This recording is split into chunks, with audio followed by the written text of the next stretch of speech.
बच्चे लोग question number 26, 27, 28, 29, 30 पांचों क्वेश्चन देखो जल्दी से, फिर मुझे बताओ बन रहा है कि नहीं। ये वाला question, a boy throws a rubber ball vertically upward, what type of work, positive or negative, is done by the force applied by the boy? Force boy ने ऐसे लगाया होगा, बॉल भी ऐसी गई होगी, तो एंगल थीटा कितना हो गया है 0, तो work done is positive, work done is positive. बताओ मुझे समझ में आया कि नहीं। अच्छा अब ऐसे ही gravitation force of the earth, अब ये बताओ gravitation force of the earth तो नीचे की तरफ लगता है और बॉल जा रही है ऊपर की तरफ, तो एंगल बिटवीन देम 180 डिग्री हो गया, तो सेकंड पार्ट में क्या वर्क डन नेगेटिव हो गया।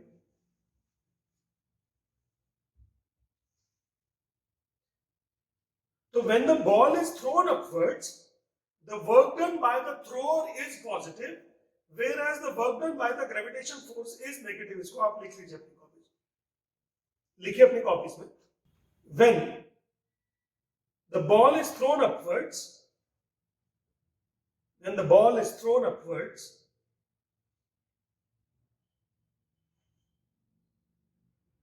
the work done by the thrower is positive.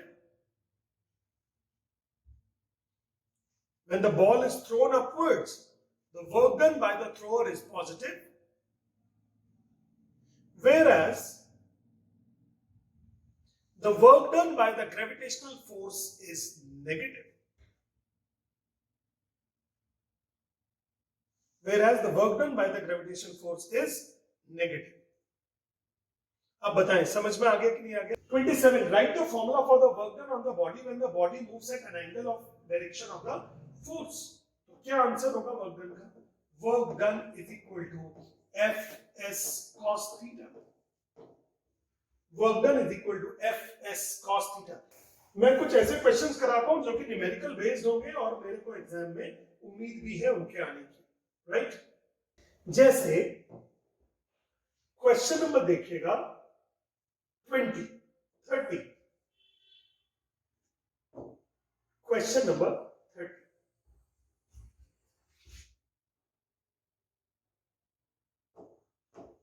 ये देखिए, a ball of mass 200 gram falls from the height of 5 meter. What is the kinetic energy when it just reaches the ground? When it just reaches the ground. सबसे पहली बात तो अगर एक ball है जो हाइट पर है कितनी 5 मीटर्स की, तो इसके अंदर पोटेंशियल एनर्जी कितना हो जाएगा mgh। मास कितना हो गया 200, 1000, जी हो गया 9.8 और हाइट हो गया 5, तो 1 2 3 4 10 9.8 जूल्स हो गए। और 9.8 जूल्स के बाद में अब ये वाली जो बॉल है जैसे ही अर्थ पर टकराएगी तो ये पूरी पोटेंशियल एनर्जी किसमें कन्वर्ट हो जाएगी काइनेटिक एनर्जी से। When ball reaches earth, when ball reaches earth, potential energy get converted into kinetic energy। तो काइनेटिक एनर्जी कितना हो गया 9.8 जूल्स हो गया। काइनेटिक एनर्जी कितना हो गया 9.8 जूल्स। मुझे बताइएगा समझ में आया कि नहीं, हो गया कि नहीं। काइनेटिक एनर्जी हो गया 9.8 joules. Kinetic energy will be equivalent to 9.8 joules. इसका मतलब जब कोई बॉल ऊपर से नीचे गिरती है ना, तो ऊपर से हाइट कम होती जाती है, तो उसकी पोटेंशियल एनर्जी कम होती जा रही है, पर उसकी वेलोसिटी तो बढ़ती जा रही है, और वेलोसिटी बढ़ती जा रही है तो काइनेटिक एनर्जी बढ़ती जा रही है। ये देख लीजिए, अगर एक बॉल ऊपर से नीचे आ रहा है तो नंबर 1 हाइट कम हो रहा है, नंबर 2 पोटेंशियल एनर्जी कम हो रहा है, number 3 potential energy kinetic energy में चेंज हो रहा है, नंबर 4 वेलोसिटी बढ़ रहा है, और नंबर 5 काइनेटिक एनर्जी भी बढ़ रहा है। क्या ये मेरी बात समझ में आ रहा है? हाइट कम हो रही है तो पोटेंशियल एनर्जी भी कम होगी, फॉर्मूला होता है mgh। पोटेंशियल एनर्जी कम हो रही है तो कहां जा रही है वो एनर्जी? काइनेटिक एनर्जी में जा रही है। तो वेलोसिटी बढ़ रही है, वेलोसिटी बढ़ रही है तो काइनेटिक एनर्जी बढ़ रही है। और अगर कोई बॉल नीचे से ऊपर जा रही हो तो नंबर 1 हाइट बढ़ रहा है, नंबर 2 पोटेंशियल एनर्जी बढ़ रहा है, number 3 kinetic energy potential energy में चेंज हो रहा है, नंबर 4 वेलोसिटी कम हो रहा है, और 5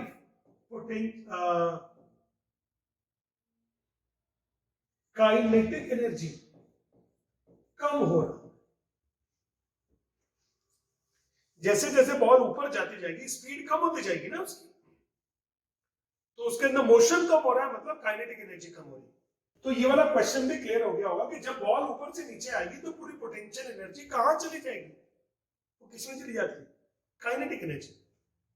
तभी तो कोई बॉल अगर ऊपर से नीचे गिरती है तो उसकी काइनेटिक एनर्जी बढ़ जाती है, पोटेंशियल एनर्जी वही रहती है। नहीं, पोटेंशियल एनर्जी घट जाती है, पोटेंशियल एनर्जी विल डिक्रीज।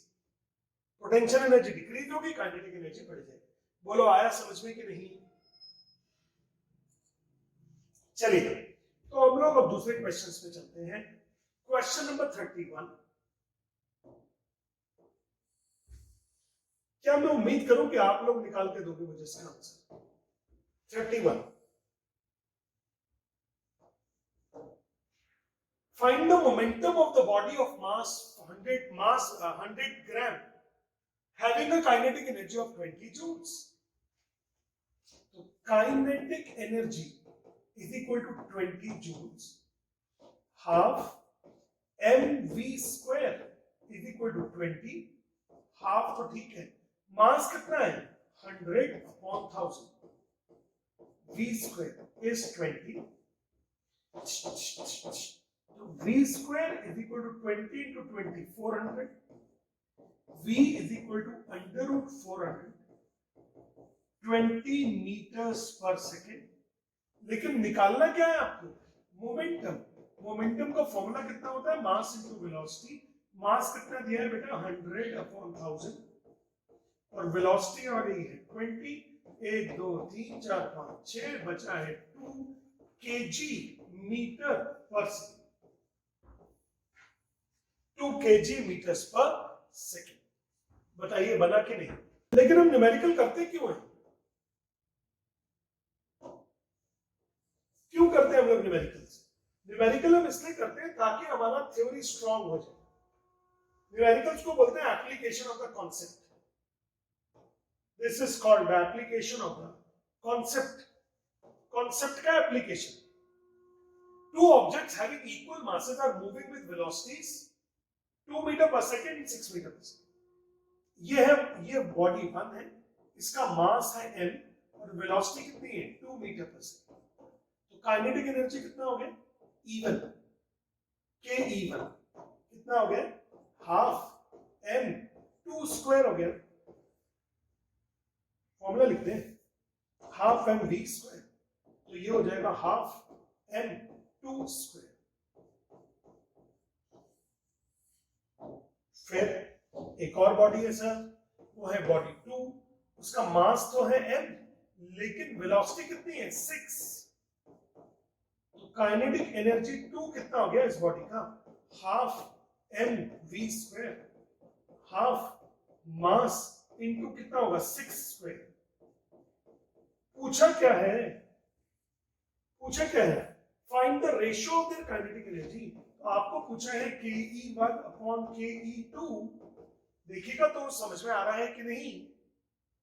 तो ke1 का value half m2 square upon half m6 square, half half चल बसे, mm चल बसे, 4/36 मतलब 1/9 हो गया आंसर इज 1/9। आप मुझे बताइएगा समझ में आया कि नहीं?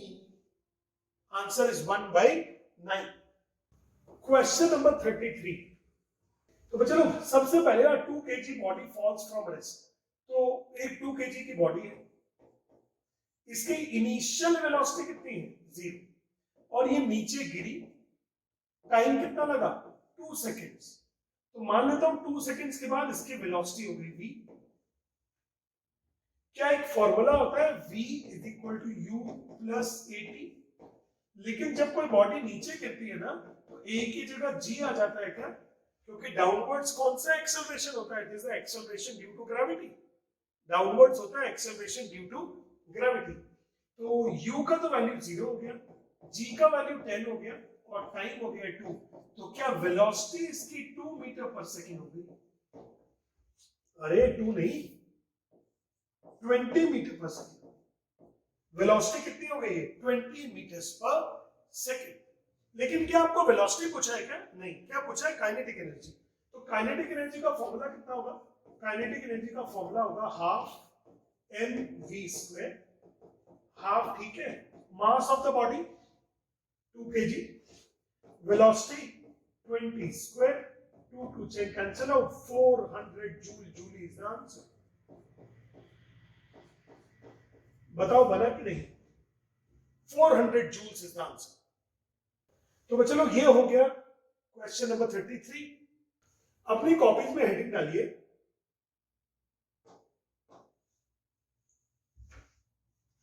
अपनी कॉपीज में हेडिंग डालिए।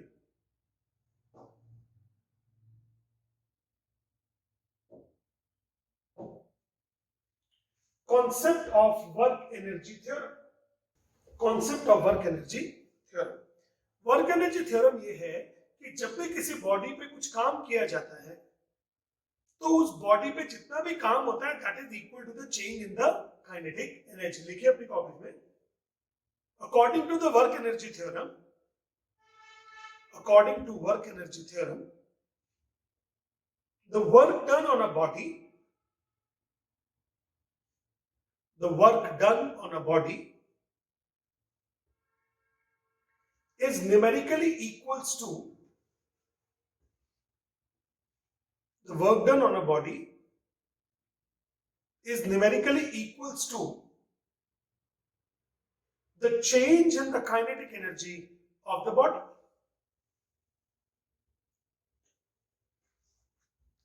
The work done on the body is numerically equal to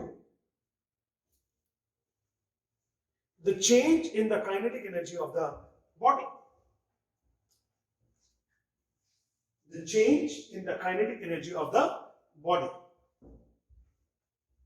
Yes, अगर मैं इसको सिर्फ समझाऊं आपको, सिर्फ समझाऊं, तो ये हो जाएगा del ke, change in kinetic energy is equal to work done on a body.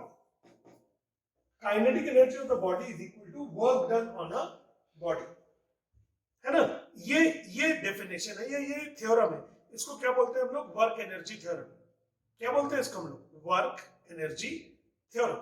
यानी कि work done is equal to change in kinetic energy is equal to half mv square minus half mu square. half mv square minus half mu square। इसका मतलब क्या हो गया? इसका मतलब ये हो गया, देखिएगा प्लीज, अगर आपके पास एक बॉडी है जिसका मास है m और initially moving with velocity u, इसके ऊपर आपने एक फोर्स लगाया जिसके वजह से कुछ दूर चलने के बाद, डिस्टेंस s चलने के बाद, इसका मास है m लेकिन वेलोसिटी हो गई है v। तो work done on the body is equal to हो जाएगा change in kinetic energy is equal to final kinetic energy minus initial kinetic energy. Final kinetic energy minus initial kinetic energy. एक बार और करा रहा हूं उसको, आप कॉपी कीजिए। देखिए एक बार और सिखाता हूं, सुनिएगा ध्यान से। अब मैं डेरिवेशन भी करूंगा वर्क डन का। मैं एक डेरिवेशन भी करूंगा, वो आपको सीखना है, सबको इंपॉर्टेंट डेरिवेशन है, राइट? तो just try to get the derivation, बहुत इंपॉर्टेंट डेरिवेशन है जो मैं करने जा रहा हूं, एग्जाम में भी आता है। चलो, एक बॉडी है जिसका मास है m, initially moving with velocity u, it is applied force F, and after traveling a distance s, the body has acquired the velocity v. लिखिए अपने कॉपीज में, consider a body of mass m, consider a body of mass m, ये पक्का आएगा exam में, पक्का पक्का मतलब पक्का। consider a body of mass m, initially moving with velocity u, consider a body of mass m initially moving with velocity u, is acted upon by a force, is acted upon by a force, is acted upon by a force F, and after traveling a distance s, after traveling a distance s, after traveling a distance s, the body acquires a velocity v. After traveling a distance s, the body acquires a velocity v. The body acquires a velocity v. Body के अंदर v velocity acquire हो गई, right? The body acquires a velocity v. अब समझिएगा, ये तो समझ में आ गया डायग्राम।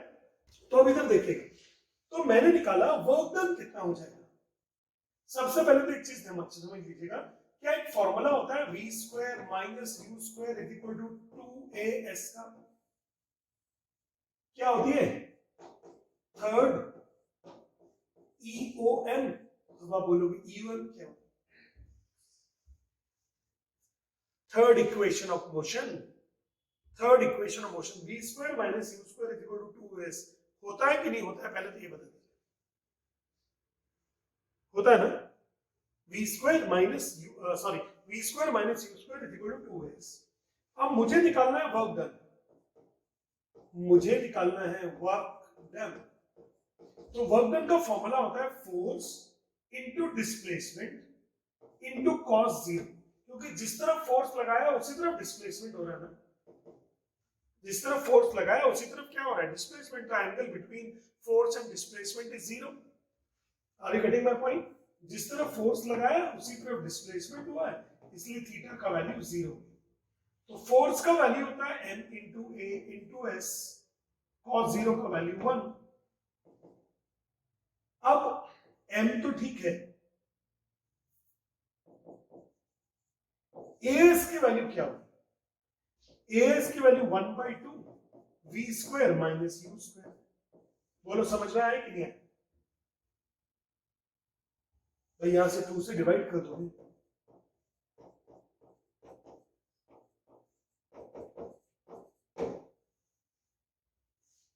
as की वैल्यू डाल दो।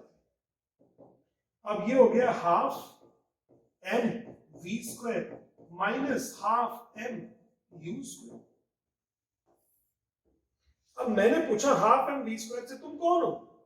बोले लेकिन सर हम तो काइनेटिक एनर्जी है। हमने कहा अरे कौन सी काइनेटिक एनर्जी हो गई तुम? बोले लेकिन sir half m v square, हम ये वाली एनर्जी है यहाँ पर। तो क्या ये काइनेटिक एनर्जी फाइनल हो गई क्या? माइनस, और ये क्या है हाफ m u स्क्वायर,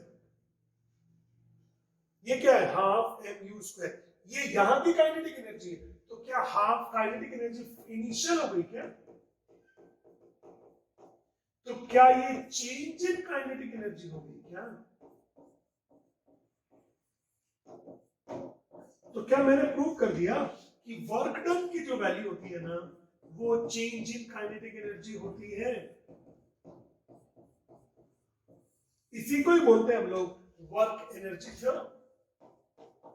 इसी को क्या बोलते हैं हम लोग, वर्क एनर्जी थ्योरम। इसको बोलेंगे हम लोग डेल्टा। डेल्टा के, शॉर्ट फॉर्म में कई बार डेल बोल देते हैं, अदरवाइज डेल्टा होगा, डेल्टा के।